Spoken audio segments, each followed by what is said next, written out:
Baik, Assalamualaikum warahmatullahi wabarakatuh. Salam dan bahagia teman-teman sekalian. Ini pertemuan kita ke-13, masih dalam seri psikologi sosial. Kali ini teman-teman sekalian kita akan membahas tentang ilmu kawruh jiwa Surya Mentaram. Dalam konteks akademik nanti kita juga bisa sebut sebagai psikologi raos atau psikologi rasa. Kalau di sekian pertemuan di awal, ada 12 pertemuan di awal, kita sudah mendiskusikan tentang bagaimana manusia ditinjau dari konteks sosial atau yang kita sebut sebagai psikologi sosial, yang seluruh perangkat teorinya, seluruh psikoanalisisnya kita pinjam dari negara barat, Eropa, Amerika, dan seterusnya. Maka di dua pertemuan terakhir ini kita akan bicarakan tentang bagaimana ilmu psikologi di dalam konteks Indonesia, dalam konteks Nusantara. Salah satunya, yang pertama, tentu kita bisa menyebut Ki Ageng Surya Mentaram yang melahirkan satu teori penting untuk memahami manusia Nusantara, manusia Indonesia adalah dengan ilmu kawruh jiwa. Pertemuan ini kita nanti akan membahas dasar saja, terutama tentang bagaimana dinamika psikologinya manusia untuk mencapai kebahagiaan dan bagaimana dinamika psikologinya manusia untuk belajar memahami diri sendiri untuk kemudian memahami orang lain dan lingkungannya. Nah, teman-teman sekalian, di dalam konteks psikologi, gambaran tentang ilmu kawruh jiwa ini relatif belum lama begitu ya. Artinya untuk kemudian bisa diajarkan, bisa diangkat di dalam konteks psikologi di Indonesia, ini ternyata perjuangannya panjang sekali. 4 atau 5 tahun yang lalu kemudian ini coba dikenalkan dalam konteks sekolah kawruh jiwa Ki Ageng Surya Mentaram yang diinisiasi dan diselenggarakan oleh Fakultas Psikologi UGM, yang kemudian melahirkan beberapa buku, melahirkan beberapa riset dan seterusnya. Dalam konteks kita hari ini kita coba masukkan itu dalam psikologi sosial untuk melihat sekaligus memberi warna bagaimana cara kita mempelajari konteks diri kita sendiri. Nah, teman-teman sekalian, kalau kita nanti teman-teman bisa buka literatur penting di dalam untuk mempelajari apa itu kawruh jiwa, kita tahu bahwa Ki Ageng Surya Mentaram ini nama kecilnya adalah Kudiarmaji, Raden Mas Bendoro Kudiarmaji, yang kemudian nanti di umur 18 tahun diangkat menjadi seorang pangeran, 18 tahun gitu ya, itu kemudian diangkat menjadi pangeran dengan nama kepangeranan Haryo Surya Mentaram atau Matahari dari Mataram. Pendidikannya tentu saja terjamin, kemudian masuk sekolah yang bagus, kemudian juga dari sisi agama belajar dari Ki Ahmad Dahlan, tetapi juga diskusi-diskusi dengan kiai-kiai muda di pesantren Krapyak. Nah, Surya Mentaram ini kalau kita lihat dari biografinya, ini tentu orangnya yang sangat mudah gelisah. Di keraton itu dia tidak pernah kemudian merasa nyaman. Salah satu yang kemudian kegelisahannya itu adalah menemukan pengertian apa itu manusia itu. Kalau kita cermati, di dalam konteks keraton hanya ada 2 relasi, menyembah atau disembah. Selalu seperti itu. Jadi dia kemudian mencari kesana kemari tentang arti tentang manusia. Dia sempat kabur dari istana, dari keraton, kemudian menggelandang ke sana kemari hanya untuk mencari jawaban tentang apa itu manusia. Nanti kita akan lihat di pertemuan-pertemuan yang lain, tetapi pada kesempatan hari ini kita akan bahas tentang bagaimana dinamika memahami diri untuk bisa memahami manusia dan lingkungannya. Oke, dalam konteks bahagia, ini salah satu pokok yang dibicarakan dalam Kawruh Jiwa itu adalah bahagia, ya.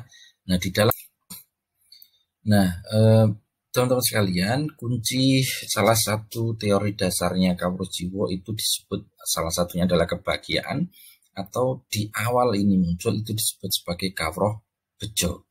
Ini 6 sa, ini sebagai salah satu kunci untuk sampai pada tingkat kebahagiaan.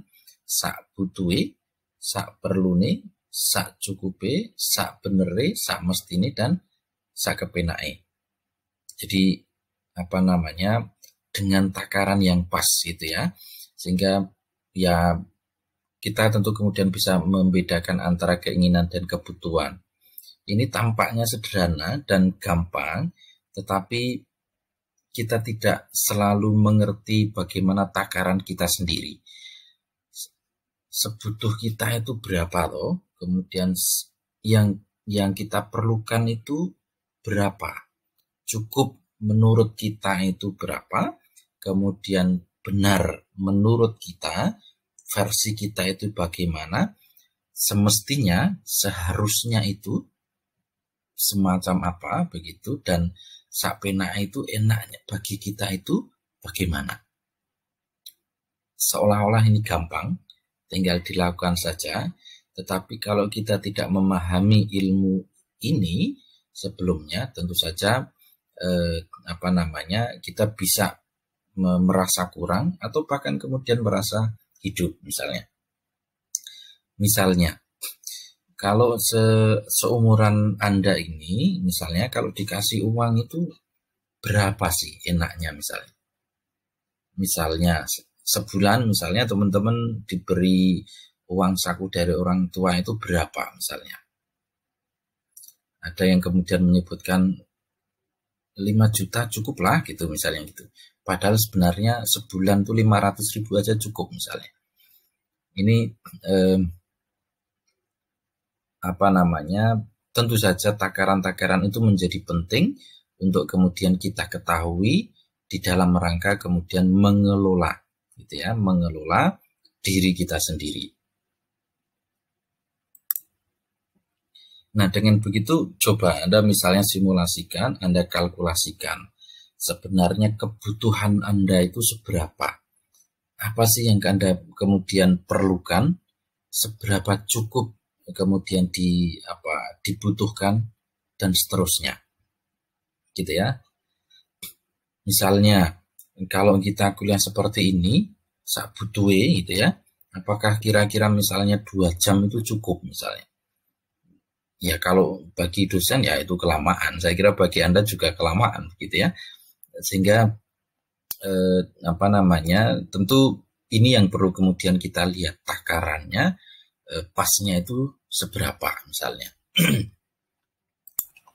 Nah, teman-teman sekalian, sesungguhnya nalar dari Kawruh Jiwa ini adalah nalar rasional yang reflektif. Dia bukan nalar rasional yang emosional. Artinya untuk mencapai pada nalar yang reflektif sesungguhnya kita itu mengambil jarak. Untuk memahami diri kita, sesungguhnya kita itu harus mengambil jarak dengan diri kita sendiri. Saya analogikan misalnya, kita bisa melihat diri kita itu kan kalau kita bercermin, gitu ya. Bercermin, begitu ya. Nah, bercermin itu kan sesuatu yang ada di luar diri kita, sesuatu yang berjarak dengan diri kita. Kalau kita tidak menggunakan cermin, ya kita nggak mengetahui bagaimana wujud kita, ketampanan kita, kecantikan kita, dan seterusnya. Maka di dalam Kawruh Jiwa sesungguhnya cara memandang ya kita mengambil jarak dengan diri kita sendiri. Ini yang saya kira penting dalam konteks ini untuk mencoba memahami bagaimana diri kita sendiri, bagaimana sejatinya manusia itu. Selama ini kita tidak menemukan tentang kedirian kita itu karena kita itu selalu berada di dalam diri kita. Sesuatu baru bisa kita pahami jika kemudian kita mencoba mengambil jarak. Termasuk kalau kita ingin memahami tentang diri kita. Dalam konteks agama itu kadang-kadang disebut sebagai muhasabah. Jadi mengambil jarak gitu ya. Dari sana tentu kita akan memahami, menemukan diri kita. Kalau kita wajah kita itu menempel di kasur begitu ya, itu kita nggak tahu warna kasur itu seperti apa. Tapi kalau kita ngambil jarak kita akan tahu, gitu ya. Oke. Jadi teman-teman sekalian, inti dari Kawruh Jiwa adalah metode untuk memahami diri sendiri. Ini istilahnya Ki Ageng adalah meruhi awakipun piyambak, gitu ya. Meruhi pribadinipun piyambak secara tepat, secara benar, secara jujur. Ketika seseorang itu mampu memahami dirinya secara tepat, jujur, benar gitu ya, dengan sendirinya ia akan mampu untuk memahami orang lain, mengerti orang lain dan lingkungannya dengan tepat, dengan benar dan jujur sendiri. Seperti tadi di awal, kalau Anda mengerti takaran 6 sa tadi, itu kalau kita mengerti itu ya kita akan mengetahui diri kita sendiri. Kita harus tahu soal itu. Kalau kita tidak tahu 6 sa tadi, secukupnya kita berapa, jadi kemudian Kawruh Jiwa itu pahami dirimu. Dengan memahami diri kita sesungguhnya memahami orang lain. Bahwa kalau kita diginiin gak enak, dicaci maki itu gak enak, maka orang lain kalau dicaci maki itu juga tidak enak. Ini kalau dilanjutkan terus, ini kita akan sampai pada ilmunya Al-Ghazali, yaitu kita memahami puncak pengetahuan. Kita memahami kebahagiaan yang sejati. Nah, kebahagiaan yang sejati itu tidak kemudian tergantung pada tempat, tidak tergantung pada waktu dan keadaan, atau istilahnya adalah boten gumantung papan, wekdal lan kawontenan. Kita bisa merasakan bahagia itu kapanpun. Misalnya teman-teman dapat nilai E gitu ya. Contoh saja ini misalnya. Nah, dapat nilai E itu kan pasti galau luar biasa kan gitu. Wah ini nggak lulus, ini pasti ini dan sebagainya. Tapi kalau Anda paham, Anda lulus bahwa oh iya ya, saya dapat E itu karena saya tidak pernah belajar, dosen ngomong apa nggak paham, tugas tidak menyelesaikan, ujian juga tidak benar, dan tidak masuk terus misalnya. Maka oh iya benar ya, karena saya mendapatkan nilai E itu ya karena itu, jadi wajar misalnya. Nah, proses itu yang kemudian diketahui betul. Maka ketahui dirimu. Ini Kawruh Jiwa, ini contoh fisiknya ya, contoh batinnya tentu bisa kita lihat untuk memahami gerak batin kita sendiri. Kalau kita nggak bisa menangkap hal semacam ini, ya kita nggak akan ketemu senangnya, gitu ya. Kuliah semacam ini yang bikin teman-teman nyaman bagaimana misalnya? Tidak ketemu dengan guru, tidak bertemu dengan orang lain, atau kemudian bisa menikmati atau mengikuti materi ini dengan tiduran, dengan santai dan sebagainya, gitu ya. Sehingga kita akan mencoba memahami mana yang kita senang misalnya. Nah, Kawruh Jiwa ini penting agar coba Anda sadari dulu diri Anda. Kalau misalnya yang membuat kita nyaman itu ya tidak bertemu dengan dosen misalnya, atau tidak bertemu dengan teman yang kita benci dalam tanda petik misalnya, ya kita akan menikmati. Kalau yang bikin nyaman materinya ya ini menarik ini materinya misalnya, sehingga kita kemudian bisa mengikutinya misalnya. Ini kita harus mengetahui itu dan kita kemudian mengerti soal itu.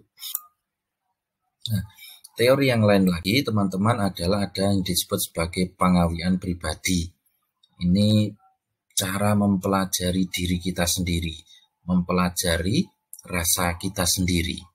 Barang siapa mempelajari diri sendiri, sesungguhnya kita sedang mempelajari manusia dan memanusiakan manusia. Jadi teman-teman, tidak usah jauh-jauh belajar manusia dan menjadi manusia, kecuali kita mempelajari kita sendiri. Kesalahan yang dilakukan Surya Mentaram sebelum menemukan kawruh jiwa ini, dia selalu mencari manusia itu di luar dirinya. Dia ketemu ketika kemudian, oh iya, ternyata selama ini saya selalu sibuk mencari manusia itu di luar.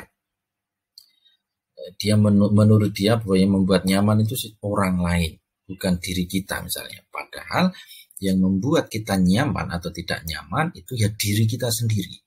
Maka pelajarilah kemudian yang disebut sebagai pengawian pribadi. Pelajarilah diri Anda sendiri. Pelajari kasunyatan hakikat diri sendiri dan kemudian hiduplah saiki neng kene mengkene gelem. Sekarang ini di sini seperti ini kita mau. Jadi kunci utama di dalam pengawian pribadi adalah sekarang di sini dan begini ini diterima apa adanya. Sekarang artinya kita tidak perlu dibuat kecewa tentang masa lalu, tidak perlu dibuat galau tentang masa lalu, dan tidak perlu dibuat khawatir besok yang akan datang. Kalau Anda hari ini hidup di Jogja, kemudian Anda ngebet mudik misalnya, itu akan membuat Anda galau gitu. Tapi nanti ketika Anda di kampung, Anda sudah berpikir bagaimana bisa kembali di Jogja misalnya. Artinya nikmati hidup Anda sekarang di sini gitu ya. Ini kadang-kadang kebolak-balik terus begitu kan. Sekali lagi, memahami diri kita saiki neng kene ngene. Hiduplah sekarang di sini dan begini apa adanya. Sementara kita bisanya begini ya nggak apa-apa kan begitu ya. Oke. Kemudian teman-teman, kita coba lihat bagaimana tentang kawruh jiwa itu sendiri. Nah, kita lihat bagaimana kondisi yang membuat manusia bahagia dan tidak bahagia itu. Menurut Ki Ageng Surya Mentaram, manusia itu disetir oleh keinginan, gitu ya. Nah, keinginan itu selalu yang kemudian membuat manusia diombang-ambingkan hasratnya. Nah, ini istilahnya Freud, id-nya, begitu ya. Itu. Oke. Nah, misalnya ini gitu ya. Ini kalimatnya Ki Ageng Surya Mentaram bahwa di atas bumi dan di kolong langit ini tidak ada barang yang pantas ditolak mati-matian atau dicari mati-matian. Meskipun demikian, manusia itu tentu saja kemudian harus berusaha mati-matian untuk mencari, menghindari atau menolak sesuatu. Walau itu tidak sempatasnya misalnya.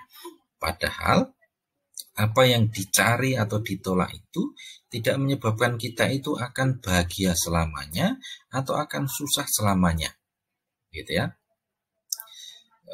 Meskipun demikian, kita mengira bahwa ketika keinginan kita tercapai itu kita akan bahagia seterusnya.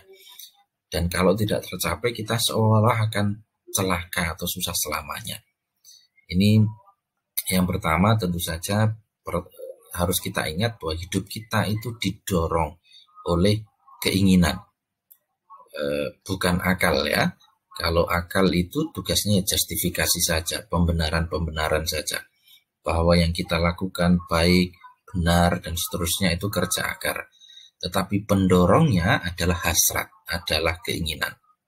Nah, sumber keinginan dari mana? Bisa hati. Tetapi dari hati itu timbul hasrat. Dari sanalah kemudian timbul keinginan. Dan keinginan itu yang kemudian sumber dari segala masalah. Maka harus pas dosisnya tadi. Nah, kita selalu berpikir bahwa keinginan itu final. harus gitu ya, sifatnya wajib diakuti, baik keinginan mencari atau menolak. Ini penting untuk kita sadari. Seolah-olah kalau kemudian kita berhasil menolak itu kemudian kita bahagia, atau kalau kita mencapai sesuatu kemudian kita bisa sangat bahagia misalnya, gitu ya. Jadi misalnya kalau kita target pokoknya harus A, gitu ya, atau pokoknya harus B, atau misalnya pokoknya jangan A, atau pokoknya jangan B misalnya, dan itu kemudian dilakukan secara mati-matian, yaitu menjadi sumber masalah misalnya. Oke. Nah, teman-teman sekalian, keinginan itu tadi ya, ini tadi ya, kita coba cek lagi misalnya bahwa wujud keinginan itu ya 3 itu. Ada semat, ada derajat, ada keramat. Semat itu ya mencari kekayaan, keenakan, kesenangan, dan seterusnya. Derajat itu ya mencari keluhuran, kemuliaan, kebahagiaan, keutamaan, dan seterusnya. Atau yang ketiga, misalnya mencari soal keramat, itu soal kekuasaan, kepercayaan, atau disegani atau agar dipuji-puji misalnya. Nah, keinginan kita itu berada di dalam 3 itu, gitu ya. Maka yang kita alami sesungguhnya di dalam konteks Jawa ini ya berada di 3 ranah ini tadi. Contoh misalnya, teman-teman yang tiap hari bersolek, berdandan, dan sebagainya, itu ya dalam rangka mencari semat, kesenangan, keenakan gitu ya. Anda kalau fitness agar tubuh Anda six pack dan sebagainya, itu ya termasuk semat. Derajat misalnya Anda belajar terus agar pinter gitu ya, kemudian S1, S2 dan sebagainya, ranking, cum laude dan sebagainya, itu bagian dari derajat. Artinya ada di antara kita itu yang nyari smart, ada yang dari derajat. Derajat itu dalam konteks Jawa ya, bukan derajat Celcius dan sebagainya. Yang ketiga itu keramat. Itu keramat ini status sosial. Jadi mencari kekuasaan, kepercayaan, dan seterusnya. Nah, kadang-kadang orang mengorbankan semat untuk mendapatkan keramat. Contoh, Anda ingin menjadi gubernur misalnya, menjual harta benda agar mendapatkan kekuasaan misalnya. Apa tidak boleh kemudian memperoleh ini? Boleh, tentu saja. Mengusahakan ketika ini boleh. Asal jangan kemudian mencarinya secara mati-matian. Gitu ya. Agar kemudian kita tidak tertipu dengan hal semacam itu. Tidak mesti kalau kemudian ilmu kita tinggi, kemudian kemuliaan tinggi, pasti kemudian bisa membuat kita bahagia.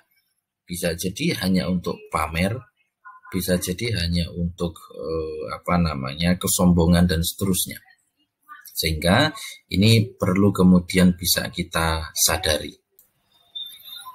Baik, jadi teman-teman, sekali lagi bahwa wujud keinginan itu ada semat, derajat, dan keramat. Teori berikutnya dari Kauro Jiwo adalah mulur dan mungkret. Bahasa Indonesia mulur dan mungkret. Mulur itu ya mengembang, bertambah gitu ya.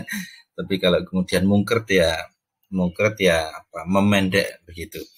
Jadi mulur itu menurut Ki Ageng Surya Mentara bahwa kebahagiaan itu sifatnya mulur.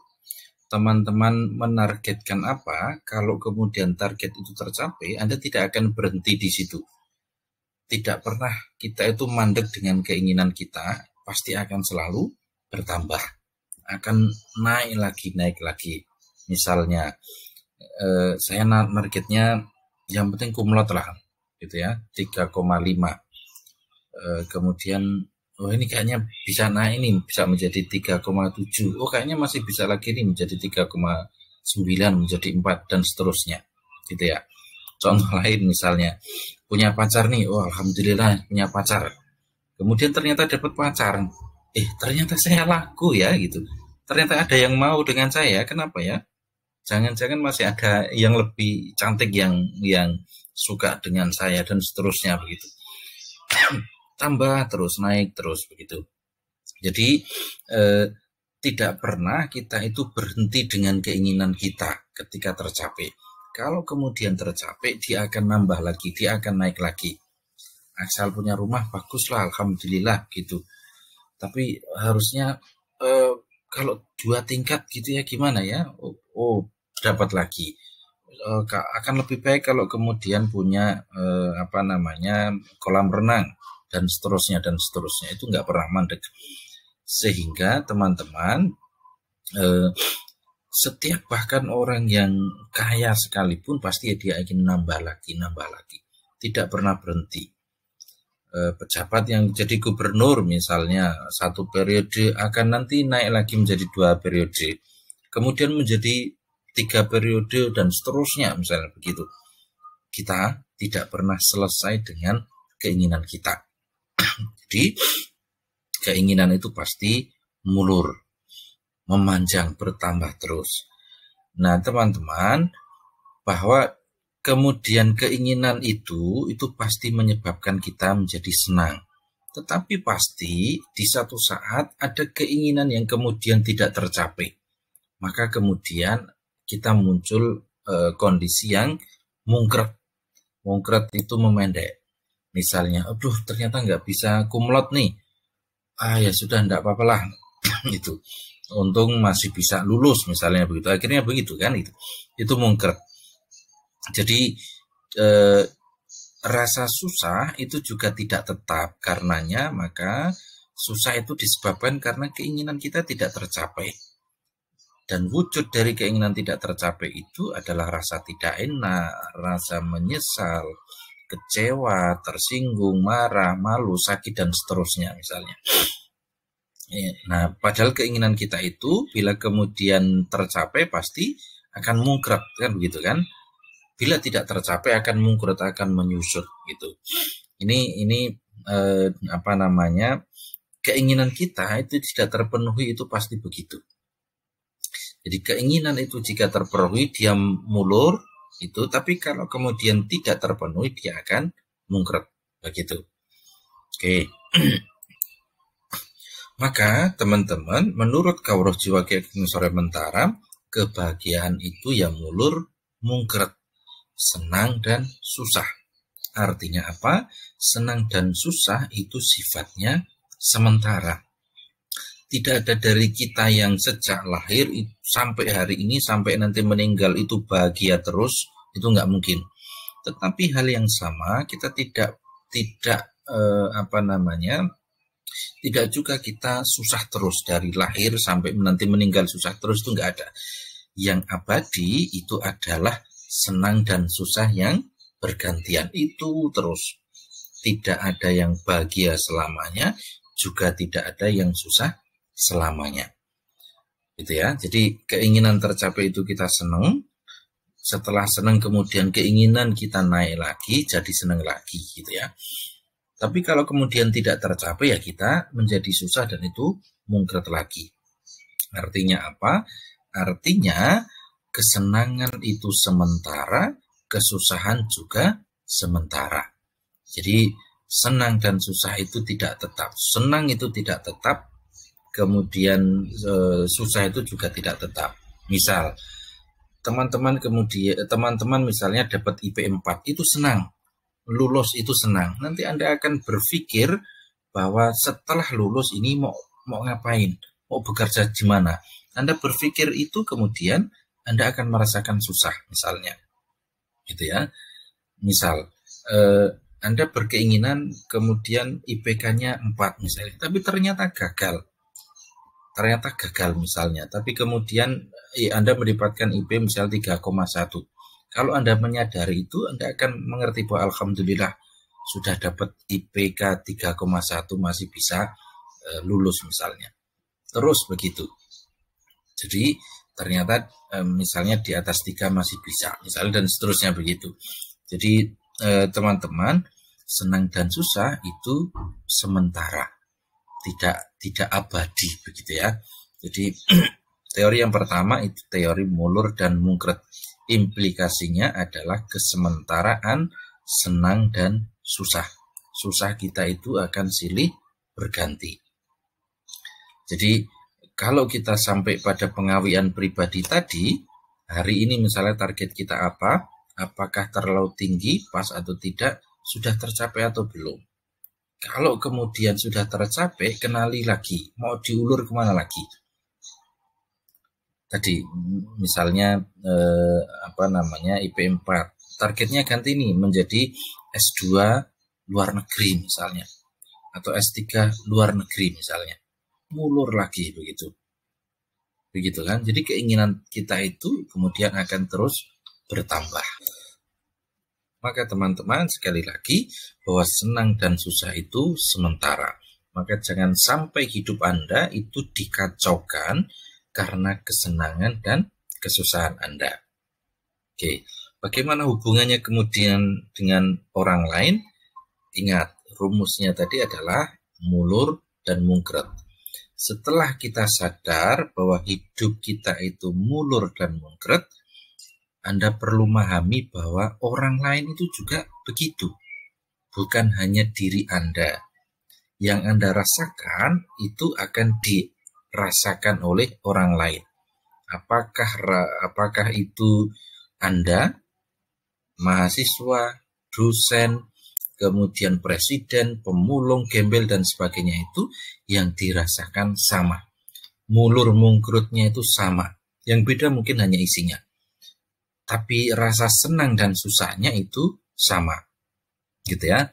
Misalnya, kalau Pak Abu Rizal Bakri itu senang bisa membeli perusahaan misalnya, mungkin kita senang kalau kemudian mentraktir teman untuk makan misalnya. Senengnya itu sama, susahnya itu sama, tapi isinya itu bisa jadi berbeda, gitu ya. Anak kecil itu kalau dikasih uang 10.000 itu kira-kira sama seperti kalau kita kita sedang dikasih orang itu uang 1 juta misalnya. Bobot senangnya ini akan sama, meskipun isinya berbeda. Jadi senangnya kita dengan anak yang tadi memperoleh uang 10.000 itu sama. Mulur mungkretnya juga sama. Nah, kemudian apabila kita mengerti bahwa rasa orang di dunia ini sama, begitu ya, maka kita sesungguhnya bebas dari penderitaan neraka, bukan negara ya, tapi neraka iri hati dan kesombongan. Gitu. Jadi teman-teman, kalau kita kemudian mengetahui bahwa rasa orang di dunia ini sama, kesimpulannya kemudian ya kita tidak perlu iri, tidak perlu sombong. Dengan itu sesungguhnya kita sudah bisa masuk pada apa yang disebut keadaan tentram, apa yang disebut sebagai keadaan yang membahagiakan. Maka terang sudah sesungguhnya jalan pikiran kita, teranglah kemudian pandangan kita. Nah, kalau itu kemudian sesungguhnya kita sudah sampai pada merasakan hidup yang sebenar-benarnya, yaitu mesti kemudian bahwa hidup itu ya sebentar senang, sebentar susah. Nah, apa itu kemudian sumber dari neraka dunia itu ya meri atau iri, kemudian pambegan atau sombong, getun dan sumelang. Getun itu adalah kekecewaan terhadap sesuatu yang sudah terjadi. Sumelang itu adalah kekhawatiran terhadap sesuatu yang belum terjadi. 4 hal inilah yang sesungguhnya mengubah kebahagiaan kita. Jadi iri dengan orang lain itu menandakan bahwa kita merasa diri kita berada di bawah posisinya orang lain. Tapi kalau sombong, kita tuh merasa bahwa diri kita itu berada di atasnya orang lain. Dan dua-duanya ini adalah persoalan yang ada di dalam diri kita.